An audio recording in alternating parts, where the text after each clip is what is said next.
Hello, elementary school students across America and on United States military bases around the world.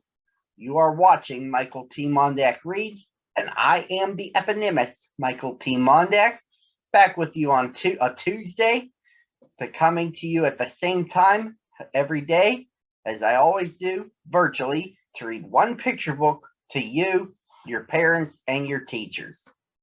I always like to begin with a little teaser as to what I'll be reading. Here's that teaser for this Tuesday. Now, you're waiting for a friend, and they're late because of some issues. You get mad, and some other friends think they could beat you in anything, and you say, like to see him do it. Well, James thought about that with Edward, because he was always late because of his old parts. He issued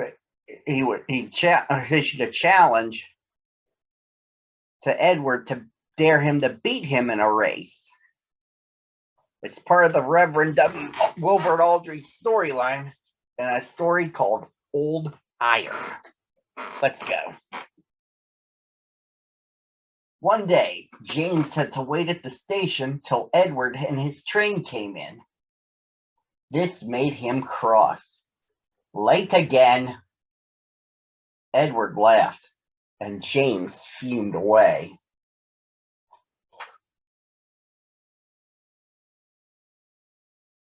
After James had finished his work, he went back to the yard and puffed onto the turntable.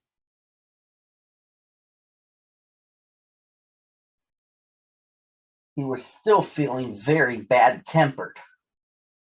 Edward is impossible, he grumbled to the others. He clanks about like a lot of old iron, and he is so slow he makes us wait. Thomas and Percy were indignant. Old iron? Slow? Why, Edward could beat you in a race any day. Really, said James. Should like to see him do it. Next morning, James's driver was suddenly taken ill. He could hardly stand, so the fireman uncoupled James ready for shunting. James was impatient. Suddenly, the signalman shouted. There was James puffing away down the line. All traffic halted, he announced at last. Then he told the fireman what had happened. Two boys were on James's footplate fiddling with the controls. Phew! They tumbled off and ran when James started. The signalman answered the telephone. Yes? He's here. Right. I'll tell him. The inspector's coming at once. He wants a shunter's pole and a coil of wire rope. What for? Wondered the fireman. Search me, but you'd better get them quickly.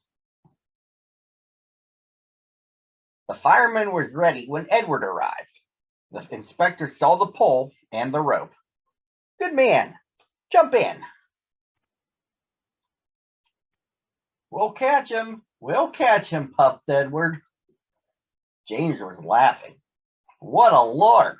What a lark, he chuckled to himself.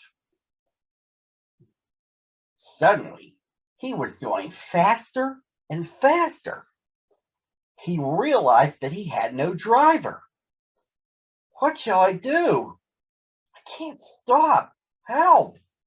Help! We're coming! We're coming, called Edward.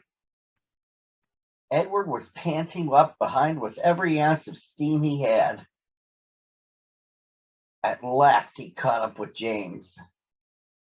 Steady, Edward, called his driver. The inspector stood on Edward's front, holding a noose of rope in the crook of the shunter's pole.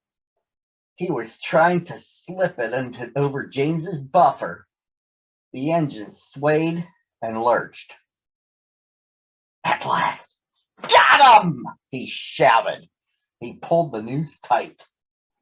Gently braking, Edward's driver checked the engine speed, and James's fireman scrambled across and took control. So the old iron caught you after all, chuckled Edward. I'm sorry, whispered James. I thank you for saving me. You were splendid, Edward. That's all right, replied Edward. The engines arrived at the station side by side. Sir Topham Hatt was waiting. A fine piece of work, he said. James, you can rest and then take your train. I'm proud of you, Edward. You shall go to the works and have your worn parts mended. Oh, thank you, sir, said Edward. It'll be lovely not to clank. And that, boys and girls, ends the story. I'll be back with you again on Wednesday at the very same time on the very same channel. See you then.